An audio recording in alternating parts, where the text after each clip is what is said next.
Welcome to Pat's Cast, the unofficial Regina Pats podcast. I'm Matt. I'm Chris. And this is our episode for November 28th, 2021. And here come the Pats the other way. Bedard ahead, Dubinsky, 3-on-1. Left side, centered in front, they score! Connor Bedard!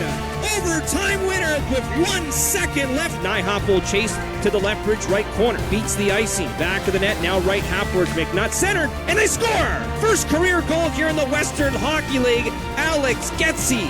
Carrier with Whitehead shoots. What a goal! Top corner, Cole Carrier. Wow, what a shot! Well, Chris, a bit of a week with some highs and some lows this week, hey? Yeah, definitely. So 4 games in total. It was our Agribition Road trip. Overall, so came out of the week 2-2. Nothing unexpected, I think, there. That was kind of what we were hoping for. We said we didn't do predictions last episode, but that's what we were kind of hoping for. You know, it's I think best case scenario for this team. Yes, that's what I would have expected. I think out of this, they won the 2 games they should win, and lost 2 games that I thought were going to be tough. Yeah. Well, let's kick it off here. So, big win in Medicine Hat. Medicine Hat, now that we're looking, kind of struggling. Not one of the better teams. I think we looked there. They've now lost 12 in a row. So definitely one of those games that the Pats should win if we want to start kind of differentiating ourselves from the basement dwellers to at least a mid-tier team. And yeah, we looked pretty good against them, at least score-wise. Put up 6 goals. Cole Carrier with a hat trick. Overall, that's nice to see when you're starting to put up points when you should be putting them up. Yeah, definitely. I think I listened to the post-game comments by John Paddock, and he was really, really pleased with the game. He's like, it was pretty much a 60-minute effort, and I thought, yeah, it was pretty good. And I mean, nice to see Carrier getting back on the board. He's you notice him out there at the speed, but he just hasn't been finishing lately. So nice to see him. Put in a couple. And what I noticed with this game, and a little bit with the Lethbridge game, and I know we've had the coaching change, the team looked a little different. They were playing with like a bit of, like you could see Carrier. It was almost like guys had a little bit more of the leash was a little longer. It felt like you could see him once he got one, he was like chomping at the bit. He's like ready to go now to try and get those breakaways. You saw some guys, I don't know if it's good, maybe fundamental hockey, but you could see it felt like guys just are maybe a bit of a longer leash, maybe a green light to try some things, that taking more chances. Yeah, because we've talked a lot about this team. They're not flashy, but I kind of felt like I saw Riker Evans. Even he was doing some long end-to-end fights. You know, he looked a little bit different now. Just these last few games, it seems like there's just a bit of a change, especially in the Medicine Hat and Lethbridge game. It just things look a little different, and I would probably attribute it to the coaching change and maybe just some different messaging coming to them. It was really nice to see in Medicine Hat it come together. Maybe not so much in the later part of the week, but that was a good way to start the road trip. Yeah, Bedard scores again, so that's nice to see. And like I said, the carrier goal, like his second one coming off the rush, just snipes it, right? It's not like it's some lucky goals or whatever. Keeper was pretty decent that game. Yeah. I think that led into the Lethbridge game as well. Vallis, though, 10-minute misconduct, 2 games in a row. 2 games in a row. Yeah. I know. Didn't learn the first time. I know. When they got it in Lethbridge, I was like, wait a minute, he got one the other night too. And yeah. So, I don't know. It must be something on the referee group message board. Watch this kid in his mouth guard. Yeah. I know that sucks for him. Have to get him a tie or something to keep it in his mouth, but we can roll into the Lethbridge game too. So quite a performance from Matthew Keeper. Really had that one on the near goal line, kind of saved the game, I think. Yeah, definitely. And that game too, just it was fun to watch. It wasn't maybe that technically sound again. There were some errors, but hey man, I had actually consciously not cheer because it was like kind of late in the night, right? And wake up the household when we scored that game winner. That was pretty fun to watch. Because when we gathered it up in our end, there was like 5 or 6 seconds left. I'm like, oh, they can get down there. I've seen it. They can get down there. These can get a shot.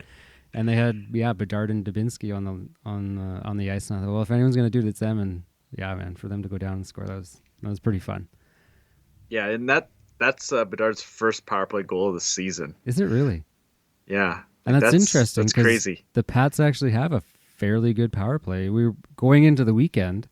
They were second in the league, and then after today, they were down to third. But third in the league, that's pretty good at 25.3%. Kind of quietly, because it doesn't feel like they've been dominant on the power play, but quietly have put together a fairly prolific one. Yeah, well, they picked up 3 power play goals in those 2 games, and the penalty kill in those 2 games was 10 for 11. So that's really been coming along. I mean, it kind of went off the rails today, but the special teams have really been good recently in the month of November here. Right on. So, a couple fun games. We got to mention Getsy. Yes, the new guy. Absolutely. 2 goals early off the bat, so that was kind of nice to see. Yeah, now on to Red Deer. Yeah, so Red Deer, last time we played them, tough game in the Brandt Center. We knew it was probably going to be another tough one. And yeah, Red Deer just seems to have the edge on us, I think. Whether it's their style of play, just weren't able to really match them. Yeah, and they give up the 4th fewest shots in the league. Like you can tell again that it's just a struggle to get quality chances. Like they had a couple good chances in the second period. That's about it, really. Vallis and Bedard both had chances, kind of on a couple shifts there, and it was just now. And that was it. Like they didn't have any grade A scoring chances other than that. Like, I mean, they get one late and then one early. But other than that, like. Yeah, they're just a tough team to score on, hey? Yeah, like they just play that solid, tough to play against team. Yeah. I mean, there was one funny play. It was Svozil and Berg on a 2-on-0, and Svozil hit the crossbar. Yeah. So that could have changed things. I don't know, but it wasn't anything unexpected out of that game, and it was going to be tough. Tight checking. Yeah. And tough grind. You lost a skill player with Stringer going out with the suspension after the Lethbridge incident. Right. I guess we didn't mention that, but didn't see anything. There's nothing on the video. I mean, obviously a cross check up high or something, and it was a retaliation on Bedard. Seemed like Bedard was in there, and I think the guy got a penalty for whatever he did to Bedard as well. So yeah. And then into Calgary. So we were talking about this scheduling. So when you're looking at it, so they played Red Deer, in Red Deer, obviously, Saturday night, and then an 11 a.m. puck drop in Calgary. Like, you're barely, 10 hours from the end of one game? Yeah, 10 hours, yep. The start of another game? And we were so earlier, Saskatoon played Calgary, and they had to play a little bit earlier because the Flames were playing later, right? So, okay, that makes sense. Kind of sucks, but okay. There was no game after the Hitman game. There was nothing. And I even looked up, is there a concert? Is there something going on? And there's nothing listed on the Saddle Dome events page. So an 11 a.m. start is just bizarre, very bizarre. And I think, were we going to win this game? I don't know, but I think that had something to do with the outcome of this game, right? Because we were talking, would the Pats would they have left Red Deer and come to Calgary last night? Or did they stay in Red Deer and then but then they would have had to get up at 6. Yeah, right? either way it's a tough one. And bizarre. Yeah, I didn't think this was going to be much of a winnable game. That's tough. Yeah, like I said, there was no events going on Sunday night, so yeah, I don't know, it's weird. But we did look up, and Calgary does like to play earlier Sunday afternoons, but some funny starts like 2:00, but an 11 that's yeah. weird. But the Pats would have had to sign off on that, and it doesn't sound like it got changed. Your schedule you printed off the one I earlier printed this off season from the start has it as that, so they knew this was coming. They agreed to it. Yeah, just funny. And that's one of those things. It's kind of like, the coaching staff and the team is always like, oh, we try to put our players in the best position to win, and this clearly was not that. I mean, scheduling is scheduling. They couldn't get Calgary at some other time in the schedule. Yeah. I mean, I don't know, but it's weird. It's not like there was something on tonight that they had to play at 11. So it's just weird that they couldn't play at 2 or 4 or I'm sure there's whatever, some reason that makes sense because nobody would just like, oh yeah, let's play this game at 11 because exactly. Right? There has to be something that we don't know. Yeah. If anybody knows, let us know because it's bizarre. And I think it truly impacted this game, whether it would have been a win or not, but certainly not hopefully a thumping like we got, right? Yeah. And I mean, I think the first period was pretty decent. It's just the last 3 minutes of the period there, they gave up 3 goals. Yeah. And, the third goal was just, it's just one of those things you get tired, you just make bad decisions. And the third goal was just a brutal pass and in the back of the net, and then they gave up a couple goals early in the second. They come back, they score a couple more. They score a couple to make it 5-2, but that 3-goal deficit is just, you just can't get out of it, right? Yeah, yeah. I mean, you got to give them props for not just rolling over. It's 10-3, but they didn't like roll over. They still gave it as much as they could. Yeah. So, but that's tough. Oh well, we'll strike it from the record. Well, we can't strike it totally, but move on. Yeah. Move on from that one. But I mean, like they had some nice goals. Like Bedard got one off a face-off win off Nyhoff. Nyhoff gets another face-off win. Bedard gets it. He passes it back to Evans, and he hits Nyhoff on like a shot pass in front of the net. Like it like they were still playing hard. Yeah. It was just tough to see. Yeah. And keeper just kind of got hung out a bit, and that's not what we want to see. And I mean, just speaking of keeper, reminds me of Sim. Like the poor guy, I don't think he's had a fair outing yet. To me, like I don't. This game against Red Deer that he started again. I think he's not bad. He just hasn't had a win yet. But none of these are his fault. I don't think. Like he's a decent goaltender and certainly gives us a chance to win, I feel. Yeah, I mean, the first goal in Red Deer, Feist just got out muscled in front, and the guy just slid it past Sim. He had no chance, like his back door and stuff like that. And it was just breakaway. Yeah. Anyway, not bad road trip. You look at the overall. You just look at it 2-2, and like I said, I think we won the 2 games they should have, and they lost the 2 games that were, like I said, were going to be tough to win. Yeah. So we split that, puts us at 9-12 for the season, 5-5 in our last 10. And then going into this week, now these are maybe some potentially winnable games. PA's playing decent though. They actually just beat Winnipeg tonight in Winnipeg. So we're going into PA on the Friday and then hosting Swift Current on Saturday. I think that PA game should be good. Stanek's looking pretty good for them. Yeah, he had the nice overtime winner tonight. Nice shot on a 2-on-1 in overtime. It was. I just flipped it on. You're like, I'm watching the game, and I'm like, oh, it's overtime. So I flip it on. They kill the penalty, and they get a chance, and they score and win. Yeah. So they're playing all right. So it'll be a challenging game for sure, but not out of reach, I don't think. And then Swift Current. Swift Current always seems to play us kind of hard, and it would be nice to win that one, though. Yeah, they've been decent. They're 5-5 in their last 10. They've done Winnipeg pretty decent lately. I don't think it was overtime, but it was they took them pretty tight for a while. Yeah, I remember that one. Okay, well, let's go into around the league and just general talk. We got a few dates here to keep an eye on. So the Bantam draft is actually sneaking up on us. That's going on the 9th of December. Pats, of course, do not have a first-round pick there because of our Stringer acquisition. Some other interesting stuff. So Howe did get named to the under-17.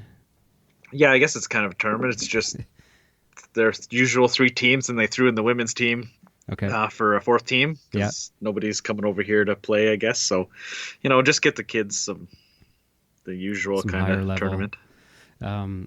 Nice goal I saw that he had. Yeah. The Pats retweeted that one, so take a look out for that one. You got some other dates here of interest? Yeah, the World Junior Camp is coming up. Starts on December 10th. Yeah, now, sneaking up. I don't know.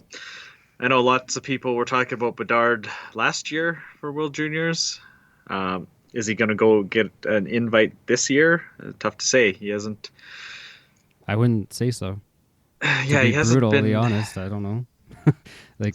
Yeah. So I don't know. Is he going to be gone? It says it's the 10th, so that's a Friday. So I guess we'll find out. Next week, sometime after these 2 games coming up. Yeah, I don't think he's done enough this year to warrant an invite. No, not yet. They may just bring him in just cause. Yeah, but because he's in the circle. Yeah. Otherwise, so we did say, as we mentioned, Winnipeg did lose this weekend, down up to 2 losses on the week.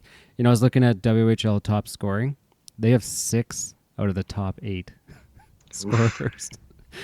Well, they've got 123 goals for. Isn't that crazy? Yeah, it's crazy. The next team is Kamloops at 91, so they're 30 clear. Our top scorer, you have to scroll a ways down.